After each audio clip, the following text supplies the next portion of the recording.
ئەفدەمە و هەمی دەمێن هەوا بخێر و خۆشی بیتم بینەرێن هێژا بینەرێن بەرنامێ دەربڕین خۆشحالم کو جارەکادی ئەساتما خزمەتە هەوەیەن بەرێز بینەران لە هەرێما کوردستانی هژمارەك ji ئاین و ئوڵ و نەتەوەیان جێواز هەنە و gelek caran behsa pêk ve jiyanê dihête kirin digel medabin da ku bizanîn welatiyan bi hebûna van ûl û netewên cêwaz li herêma Kurdistanê çawa dibînin.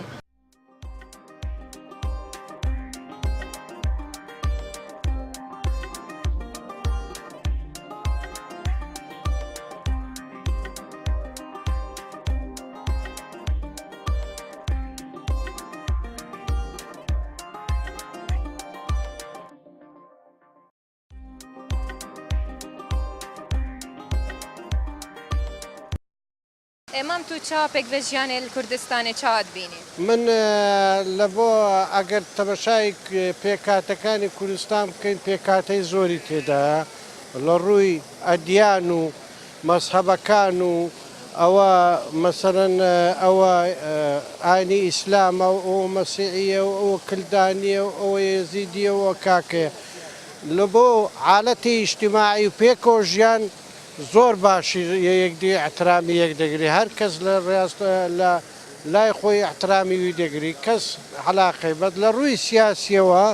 ئێمە نەخستانمان زۆرە دیارە ئەمڕۆ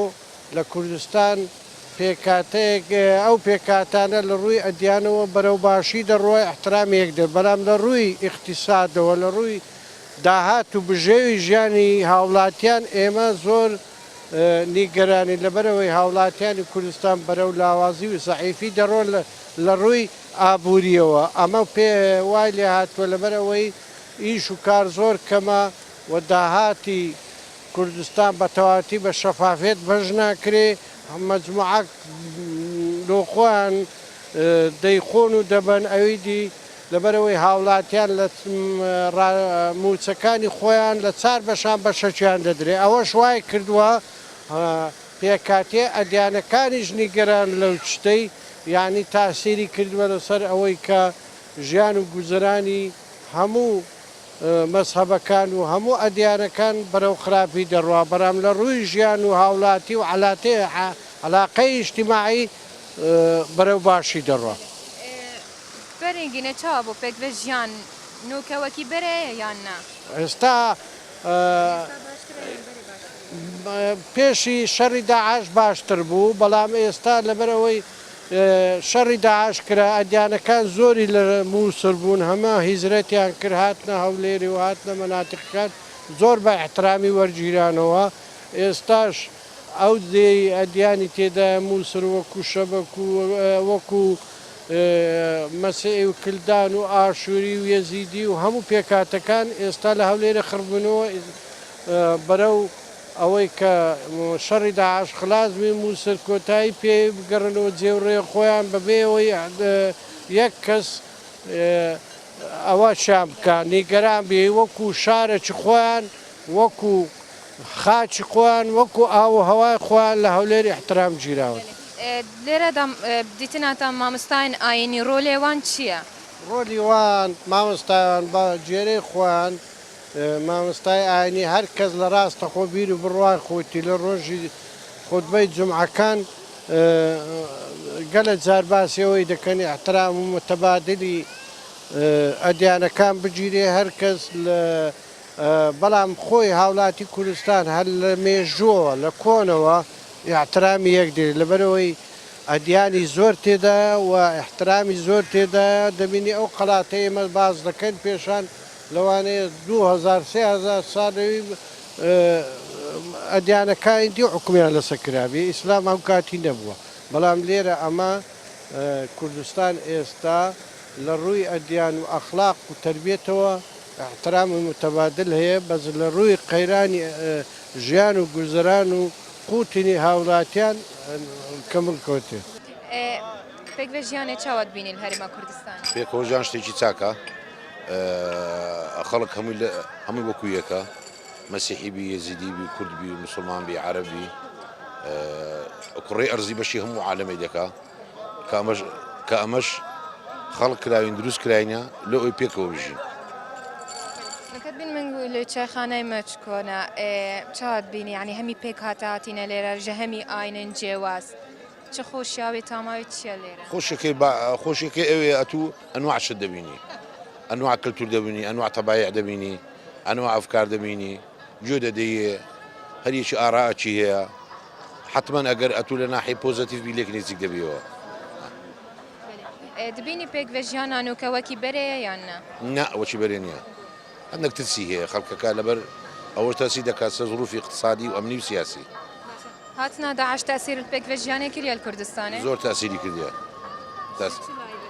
لە هەموو شتێک تاسیکێت و حەزەر وەردەگری مەسن کابراایە چ عارب یانێک کە چ خەڵکی مووسڵ یانێک لە جێیش کە هاتی ئەتو ناتوانانی وەکو جاران بە حڕیە تەعامل لێ بکەیت ئەوەی کە بتەوێت لەگەری بکەیت لێرەدا تو ڕۆلێ مامۆستایان ئاینی چاوت بینی وەڵای ڕۆی مامۆستای ئاینی هەندە زۆر ئاکتیڤ نییە لەبەر ئەوەی ئەمە فروزە لە کەناڵەکانیان ئیخوایتیان لە ئاسمانی ئەوەی تەلەڤیزیۆن لە خوتەبی جومعەی قتابەکانیان هەمووی موجهە و معلومە لۆ چە قەزە چییە دوێرەدا چ بێتەکردن مادەم ڕۆلێواندا باش نینە داکو ئەف پێکڤێژیانە برایەتی بە هەر بمینیتن چ بهێتەکردن خەڵک تەسقیف بکەن مزگەوت شوێنێکی زۆر میهمە خەڵکەکی زۆر ڕووی تێکاتن خەڵکەکی زۆر گوێ لێگریتن مەفروزە ئەوانەی جومعەی ئەو تارانێک کە جومعەی دەخوێنەوە زیاتر لە خزمەتی خەڵکی کوردستان دابی خزمەتی لە مجتەمع دابی ڕێنمایی پێشاندا تقریبا دەوری تەسقیفی دەبینن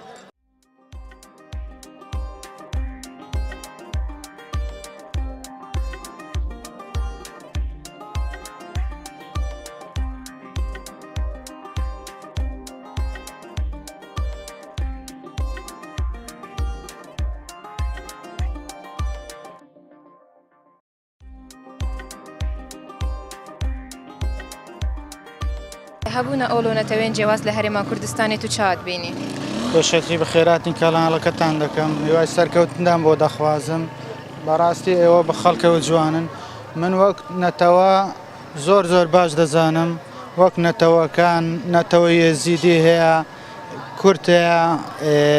هەموو قەومەتەکان وەکو من سایاق تەکسی لەگەرە من سوار دەبن تەحەمولامیش لەگەرەوان زۆر باشە بینی پێکڤێژیانان و کەوەکی بەرەیە ئێستا زۆر باشترە چونکی ئەنوا خەڵک لێرە تێکەر بۆ لەگەر سایاق تەکسی لەگەر بازار لەگەر قەومیات وەک ئێزیدی وەک مەسیحی وەک شەبەک وەک هەموو نەتەوەکان تەحەمولامە زۆر باشە ئەمە سەرفرازین بە هەمان چونکی کورد ڕووی سپی خۆی دەرکردی لەگەر هەموو نەتەوەی ئێزیدی شەبەک موسڵمان هەمووی تێکەڵاوین زۆر باشین دیتناتە پێکڤێژیان لە کوردستانی هەیە یان نە بەرەوەڵا پێکەوە ژیان کوردستانی هەرێم بە تایبەتەکی وەکو دایکەکی مەزنە وەکو دایکەکی گەورەیە خاصەتەن ئەنواع ئەدیانی تێدایە کافەت ئەدیانی تێدایە نەوەتەکان هەمووی تێدایە لە قەومەکان لە قەومی عەرەبی لە قەومی مەسیحی لە قەومی شەبەک کوردەکان بە خاصەتەن شەبەک ئەنواع قەومی تێدایە لە ئیرانەوە لە تورکیا لە ئەزنەبیان دەوڵەتی ئۆڕۆپی گشتی هەموو هاتە ئێرەنا ئەو کوردستانە هەرێمی کوردستان وەکو بعربي قوتني إقليم كردستان أصبح حاضنة الدول الأوروبية والدول المنطقة الشرق الأوسط بینێف پێکڤێژیانە چاوایە هەرێما کوردستان ژیانێکی خۆش ژیانێکی بەرەو ئایندەکی مستەقبەلێکی باش تێدایە ئیشاڵڵا لەبەر ئەوەی کوردستان مستەقبەلێکی گەورە لە پێشمانە ئیشاڵڵا ئاینەکی باش تێدایە وخاصەتەن ئێرە تایبەتی سەنتەری هەولێرە ئێرە مركزي ناو سنتري هوليرا إيرا حمو يعني أقوى مكان وديانة كان حمو ليرا وبيكو جان يرجم هي فرقينية خاصة بتعبي التقسيم هي استا فرقناكم أو كردا وعربة ومسيحية وإيرانية لبر أوي أما بيكو أو قومانا حمودة باريزي بەهەبوونا ئەوڵۆنەتەوێن جیاواز لە هەرێما کوردستانی تو چاوت بینی پێشەشی بەخێراتن دەکەم بەخێر بێ سەرچاوم وەڵی جیاوازی شتووە لە کوردستان ئێستا کە هەموو وەکو مەسیحی وەکو شەبەک وەکو عارەب وەکو هەموو وەکو برایەک لەگەیەک دەژین هەموو ژیانیان پێکەوە خۆشەوە عالم دێتە دەرێ و قەرەباڕ غەولێر هیچ کێشە نیە و هەموو وەکو برای موسڵمان تەماشایەک دەکەن. چ بهێتە کرنداک و ئەف برایەتی هەردەم بمینیتن پێکڤە ژیان هەر بمینێت لە کوردستانێ؟ واللهی ئەگە بەسایی ئەوە جار خوا و پاشان حکوومەتەکەمان ئەگە بێت و ژیانی ئەم ملەتەی دابینکە ئەو بێئیشە و ئەو وەزع و ئەو قەیرانی و ئەو وەزعی چارە سەرکا و عالەمە زیاتر خۆش دەبی وەزعانی هەموو زیاتر تەبای زیاتر برات زیاتر دەبی زیاتر لە گەیەک ژیان دەستە سەری. قەیران دەگەل پێکڤە ژیانێ گرێدایە بیتن؟ نا یعنی مەقسەدم لە ئەوەی دێ یعنی عالەمش دری توندا بێزارە بێزارەکە لە چییە؟ پارە نییە بێپارێ بەس حکوومەتشمان تەقسیری نەکردیە و هەردەم معاشی خۆی دایە و ناتوانێ مەزەخر لە حکوومەت بکەین برێن لە دەبی هەموو ماجێ پارێ بدەین. ئەزەوەش هەموو براوە هەموو دنیا هەموو هەولێری هەموو دنیا دەسوڕێتەوە هەموو جۆکو براینە و هیچ کێشەکمانە و بەسای حکوومەتمان بەردەوامیش چاودەری هەموو کوردستان دەکات. ڕۆلێ مامۆستاین ئاینی پێکڤە ژیانێدا چاوایەت لێرەدا دوێ حالەتیدا چاوات بینی؟ مامۆستایەکانمان لەگەر وەڵڵاهی هەمویان ئێستاکە تەمەشا دەکەی هیچ جیاوازی نییە چونکە من دەبینم لەگە یەک دادەنیشن دەست نەکەن یەک و یەکدری ئەوە دەکەن هیچ کێشە ڕوونیدا شتانە من نەدیتێت لە چێشە پەیاوی هەموو وەکو برایەک بوونە.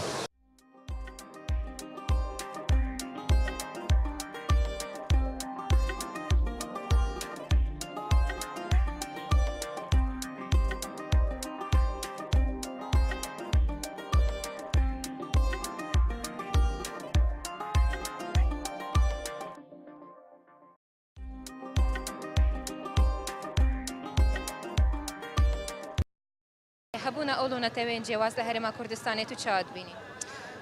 پێشەشی بە خێراتنی کەناڵی بادینان سات دەکەم لە بۆ پایتەختی هەولێر. بەڕاستی ئەگە ئێمە لەسەر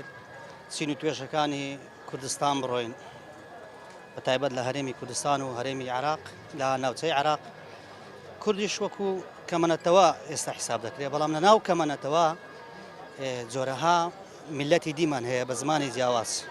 وەکو ئاشووری، کلدانی، سووریانی، تورکمان هەتا لە ناو خۆشمان بە میلەتی جیاواز دەناسرێن وەکو جۆرەکانی زمان و جۆرەکانی برێن لەهجەمان هەیە وەکو لۆری، کەلهۆڕی، بادینی، سۆرانی، کرمانجی و زۆرمان هەیە ئەگەر لە سەری بڕۆین. ئەمە ڕۆژهەڵاتی ناوین میلەتە چین یعنی بە کۆی گشتی ڕۆژهەڵاتی ناوین شێوازی پێکەوە ژیانمان زۆر جیاواز بووە یعنی جاریوە هەبووە مەسەلەن لە ڕووی تاری هەر پێکەوە تاڵیمان کێشایە لە ڕووی خۆشی خۆشمان پێکەوە کێشایە سەروی ئەوەی کە هەموو وڵاتانی دەرەوە مەسەلەن برێن چاوی بڕیتە کولتور و ئابووری و چاوی بڕیتە شێوازی دزینی ئەو میلەتە لە هەمان کات ئێمەش بە خۆمان لەگەر پێکەوە ژیان لەگە یەک ڕێک نینە. یعنی مەسەلە مەبەستم لە چی دێ زۆر سیاسەتی جۆرا و جۆر هەبووە لە ڕووی دەرەوە یەکێک لەو کەمەنەتەوە یان لەو میلەتی کە پێکەوە ژیان ئێمە باسی دەکەین پێکەوەینە یەکەکی بەکار هینایە بەرامبەر یەکەکی دی بە تایبەت لە سەردەمی عوسمانیەکان ئەوە بووتە هۆکار جاری وە هەبووە ئێمە پێکەوە ژیانی تەندروستمان نەبووە ینی پێکەوە ژیانی ڕاستمان نەبووە لە کوردستان بە تایبەت. هاتنە داعش چ تەئسیر پێکڤە ژیانێ کردە لە کوردستانێ؟ ئەوە زیاتر دەتوانین برێن لایەنی مەزهەبی تەئسیری کردیە لایەنی پێکەوە ژیان نەبووە مەسەلەن برێن عەرەب و کورد جاری وا هەبووە دوو عەرەب پێکەوە دژایەتی عەرەبێک و کوردێک پێکەوە دژایەتی ئەویان کردیە بەڵام لایەنی مەزهەبی چونکو مەسەلەن ئێستا برێن داعش سونە مەزهەبە زیاتر لەسەر ئەوە ئەوان فکرەی وان زیاتر بۆ لای داعش چووە جیاواز لەوەی کە یەکەکی شیعە بیر دەکاتەوە وەکو سونە ئەمەی کورد وەکو برێن کوردایەتی خۆمان زیاتر لەوە دەترسین لەوە نەدەترسان ئێمە داگیر بکرێن زیاتر لەوە دەترسانەکە ئەو جارە داگیر بکرێن لایەنی نەتەوی و لایەنی ئاینی ئەوە هیچ دەڕوە لایەنی نەتەویشمان دەڕوە یعنی ئەو دەستکەوتەی کە دەستمان کەوتووە بە هەمەنتە نەداهاتەوە دەستمان لەوانەیە عەرەب سبەنێ پاوپەیمانان دەهاتن بە وەکو ئێستا کە دیتمان هەر لە هەمان کات ئەنگۆشم دیت لە بەرەکانی جەنگ بوون پێشتر هاتن ئەو بەرەتان تەسویر دەکرد هەر قەناتی بادینان سات بوو بخۆشم پێشمەرگەم لێندرێ بەڵام ترسی مەی سەرەکی ئەوە بوو برێن کە ئەو دەستکەوتە لە دەستمان بڕۆشتپایە باوەڕ بکە وەکو عرب و وەکو کەمەنەتەوەکانی دییان وەکو وڵاتانی دی دنیا پشتگیری نەدەکرین دەبای ئەمە برد بە خۆمان دامان بنابایەوە سەرێک ئەوچە دەڕۆی لە بۆ دواکەوتوی قڕنەچی دی یان 100 ساڵی دی هەتا خۆمان دروست دەکردەوە بۆ شێوازی ئێستا دلێرەدا ڕوو لێ مامۆستایان ئاینی تو چات بینی تاکو پێک ڤژیان بەردەوام بیتن هەر بمینیتن ئەوە قسەیە زۆر یعنی ئەو پرسیارەت بەڕاستی پرسیارێکی زۆر گرنگە بە تایبەت پێویستە فکرەی تون ڕەوی نەمینێ یعنی مامۆستای ئاینی ئەمە ڕزایان لێ دەکەم لە هەرم و مامۆستای ئاینی وا بکەن هیچ گەنجێک یعنی تەنها بە ڕووی خلافەتی ئاینی مەشغول نەکەن بە تایبەت لانی تەکنیک و تەکنۆلۆژی و کولتوری و ئابووری و ئەوانە هەتا با لە مزگەوتەکان باسی فیزیا بکرێ با باسی کیمیا بکرێت خۆ عیبی تێدانیا ئەوەش عیلمە با باسی مۆدیل بکرێ با باسی فاکشن بکرێ کاکە خۆ قابلە ئەوش هەر جۆرەکە و لە پێشکەوتنەکانی زانستی علم و دیانەتە خۆ قابلە هیچ شتێک لەو خۆزایە وەها نەهاتە خوارێ برێن وەڵاهی دژی ئاینە ئەگەر ئاین دژایەتی هەندێک پێشکەوتن بکە ئەو کات نەناو کۆمەلگا تەناقوتی فکری دروست دەبی ئێستا وەکو ئێستا دەبینین بۆ نمونە لە ئەوروپا ئاین نەبوویتە بەرپەرستی بیرکردنەوە لە ناو مەسیحیەت ئەمان لە بەرچاوە نەبوویتە بەربەستی بیرکردنەوە و نەبوویتە بەربەستی فکری ئینسان دەتوانێت بە هەموو شێوازێک بە هەموو جۆرێک تعامل بکە بەڵام بە شێوازی کۆمەلگای مەدەنی یعنی لە چارچەوەی کۆمەلگای مەدەنی هەڵسوکەوتت دەرنەچی مامۆستای ئاینی من لێرە دەرم ینی دەورەی زۆر گرنگیان هەیە ئەو های لەوانەیە لە قەناتە سیاسیەکان لان لە ئابوووریەکان برێن بتوانانی جێلە شێوان یانش گەنج و کۆمەلگا بینیان سەر سیستەمەکی ڕێخستنی نێودەوڵەتی باوەڕکە لە مزگەوتەکان زۆر باشتر دەکرێت پێک ڤژیان چاوت بینی لە هەرێما کوردستانی پێشەشی بە خێراتنی کەناڵەکەتان دەکەم تەمە درێژ بن پێکەوە ژیان یعنی لە ئیسلامدا وابزانم شتێکی زۆر پیرۆزە کە ئینسان بتوانێت لەگەر کەسانی تر بژی وەکو عێراق و وەکو کوردستان کە تەماشا دەکە مەسەلەن لە کوردستان چەند نەوع قەومیتکە هەیە کردانیە ئاشووریە کووردە تورکمانە یعنی ئەوانە مێژوێکی زۆر کۆڵمان هەیە کە لەگەر ئەوانە هەمیشە پێکەوە ژیانە و هیچ کێشەشمان نەبووە لەگەر هەموو قەومەکان و بەڕای منیش ینی هەر وڵاتێک کە پێکەوە ژیانی تێدا بوو یعنی ئەگەر قیاسی لۆ بکەیت تەماشا دەکەی یعنی نیشانەی دڵگەورەیی و سینگفرەوانی ئەو ملەتەیە ئەو خەڵکەیە کە دەتوانیت لەگەر کەسانی تر بژی ئێستا لەوانەیە بۆ نمونە وڵاتەکەیە مەسەلەن یەک نەوع قەومی تێدایە بەڵام ئەگەر کەسان نەوع قەوم بەشکە بچیتن احتیمالی هەیە مەشاکلێکی زۆر گەورە ڕووداتن و لەگەریشیان لەگەر یەکتری پێکەوە ژیان ناکەن لەبەر ئەوەی نەیاندیتە بەڵام ئەمە چونکە بە هەزاران سارە هەر بەخۆی کەش و هەوایەکەی عێراق وا خوڵقایە هەموو جۆرە کەسایەتێکی تێدا و هەموو نەوع ئاینەکان هەموو نەوع قەومەکان من لە کەناڵەکەتان ڕێ و سڵاوم لە بۆ یەک بێکیان هەیە بەپێی ئەوەی کاری من تەکسیە یعنی ئەمن زۆرم لەگە سوار دەبیتن باوەڕ بکە یعنی خاصم برا عربەکان من کە لەگەرم سوار دەبن یعنی پرسیارێک دەکەن شتێک دەبن زیاتر ڕێزیان لێ دەگرم لەبەر ئەوەی کە هاتینە وڵاتەکەی من هاتینە کوردستانەکەی من لێرە ئیشیان کاریان بەمێ ئەو فترەیە کە لێرەنا و برا مەسیحیەکان بەڕاستی ئینسانی زۆر ڕێک و پێکن ینی بەڵێ دەما تو ئەو هەڵسوکەوتی جوان بەرامبەر بران عرب بکەی ئەو بەرامبەر هەڵسوکەوتیوان چاوایە دەگەڵتا ئەوانیش زۆر یعنی باوەڕ بکە عربم لەگەر سوار بووە یعنی ئەسڵ ناستەوە ئێستام جیرانم هەیە خەرچ و فەلوزەیە بڕیاریدا ناستەوە منداڕەکانی دەرێ ناچینەوە تا یعنی فەلوزیان هەلە بیر چووە یعنی بزانە ئەوە لێرەدا لەسەر چیە لەسەر ئەوەیە مەسەلەن باشی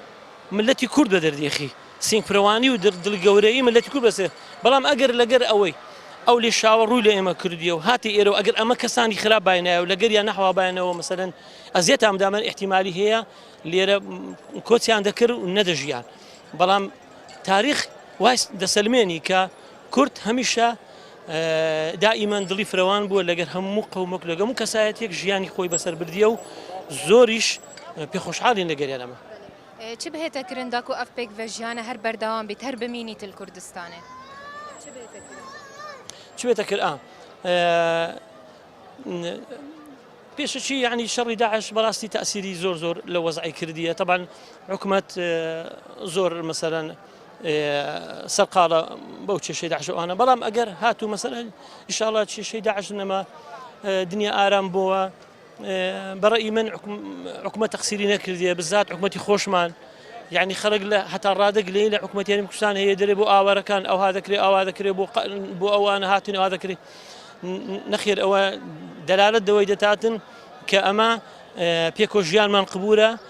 وزيادة ريجي يعني حكومة كبشجيري وبشجيري لوان دكاتن نشانة أويا كأو خيس أو شارع دبيني أو هم كردنية بقرا لوان بس شي كرد الزوري قومي كتير كرا لبرسي لبرا حتى بالندا حتى يعني آجل ئەگەر جێیەک ئارام بوو ژیانی لێ دەبیتن هەموو نەوعەک پێکەوە دەژی یعنی مەسەلەی کوردی هەیە دەرێ ئەگەر دنیا خۆش بی گورگ و مەڕ پێکەوە ئاوی دەخواتەوە بزانە گورگ و مەڕ چەند دژمنیەکن دەلالەت دەوەی دەکاتن بیئەچی خۆش بیئەچی ئارامە تو دروست بکەی پێکەوە ژیانە ئەویش پێکەوە ژیانە باز لە ئەو دوو ئاژەڵی دەکات پێکەوە دەژی ئینشاڵڵا و خۆشتریش دەبی و ئەمەلیشم باشتر دەبی بەڵام دەبی ملەتی مەش هاوکاری حکوومەتی بکاتن پشگیری لە حکوومەتی بکات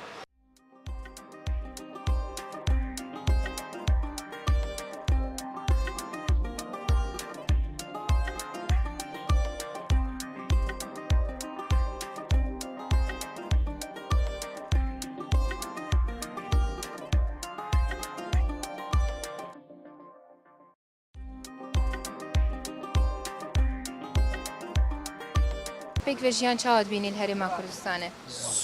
زۆر باشە ینی کوردی و مەسیحی و ئێزیدی هەمووی بە یەک چاو تەمەشا دەکەین لە عەنکاوە تا ئێستا هیچ مەشاکیلم لە بەرامبەریان نەدیتیە ئەمن بەخۆم نانەوە خانەمێ هەموو نەوعەک دێتەکنەمە هیچ مەشاکیل و شتێک نەبووە هەمووش بە یەک چاو لێ دەکرێت تعاملاتت گەلوان چاوایە دەما مەسیحیەک تێتن یان ئێزیە کە عەرەبە کەسێک هەمووی وچی یەک چاو لێ دەکەم هەمووی وچیەکە هەمووی ئینسانی چاکەن خراپ نینە بەخۆشیان فەرق پێ ناکەن هیچ تەواو بە خودای ئیوانە مەسیحی قسەی دەکەن ئەمە بەدەکەنەوە عارەبی ئێستا هەمووی بە عارەبیەکەی قسان دەکەن ئەمەش بەڵێکی لێ تێک دەگەین و ئیشەکەی خۆمان پێ بەڕێ دەکەین و هەمووش ئینسانی خراپ نینە هەمووی باش هیچ شتی وەها نییە نە کوردستان خۆشە و ئیشەڵڵا خۆش دەبی و مسلم و مەسیحی هەر یەکە فەرق نییە بە ئێرە بە عێراق فەرق نییە بە عێراق هەموو یەکە کوردی و مەسیحی و ئیسلامی و ئەمن هەر یەکە و ئیشەڵڵا هەر دەبی و عۆنەڵڵا ئیشەڵڵا هەر دەبی و هەر هەموویان یەکە و فەرق نییە لە مسلم و لە مەسیحی ولا يزيدي جيراننا كردية أمن وأوانا هريكم وسوباس زور سوباس لإذاعي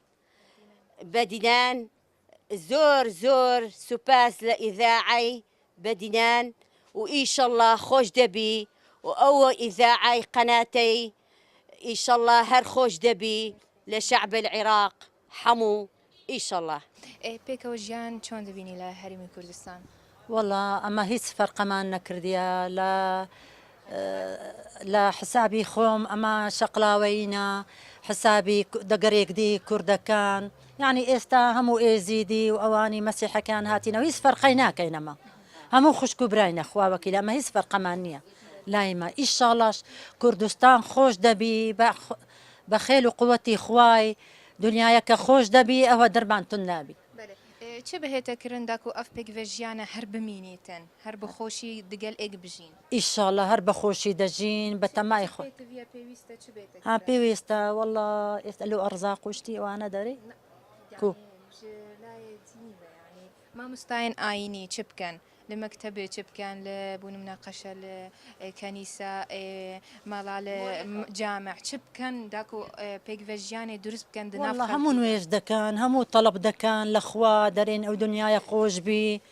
هەموو منداڵەکەمان پەرت و بڵاوە بوون خواوەکی لە حسابی خۆمە من دەرێم هەموو دنیا بە قەحرە ئێستا هەموو پەرت و بڵاو بن مندارەکەمان هەموو ڕۆیشتن لە بەرداعش داعش تأثير البيك فيجياني كريه الكردستاني؟ ناوەلا باشە ئێرە ئێستا زۆر باشە الحەمدوللا زۆر خۆشە ئەرێ وەلا بەس بەشەر تەحەملی هەبی ئیشاءالله خۆش دەبی بەخێل و قووەتی خوای ئیشاءالله تەڵەب دەکەین نوێژ دەکەین خۆش بی پێکەوە ژیان چۆن دەبینی لە کوردستانی؟ لە کوردستان وڵی زۆر شتێکی جوان زۆر شتێک تەبیعیە ئینسانی زۆر ڕێک پێک و محتەرەمی تێدایە لە مەسیحەکانی برێن بەغدێدی پێدەرێن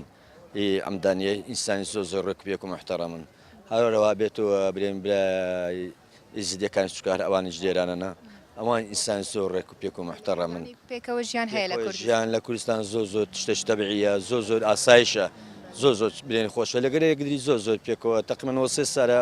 ئاوارەکانی ئاهاتنێران ناتاکو ئێستا هیچ مەشاکلێکی وهالیان نەبووە لەگەر خەرچی هەولێر خاستە من خەرچی هەولێرە زۆر لەگەریان پێکەوە ژیانێکی زۆر بە وەختەوەری بەسەر دەبن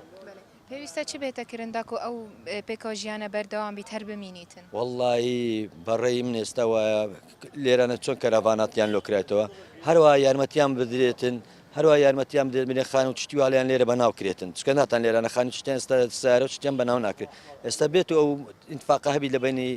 عێراق و لە بینی کوردستان کە لێرە خانی بەناوی هەم مەسیحیەکان و عەرەبەکان بکرێتن هەم لەوێندەش بەناویان کرێت شتێکی زۆر چاک دەبیتن چکە هەموو پێکۆ ژیانێکی زۆر بەسەربەستی بەسەر دەبات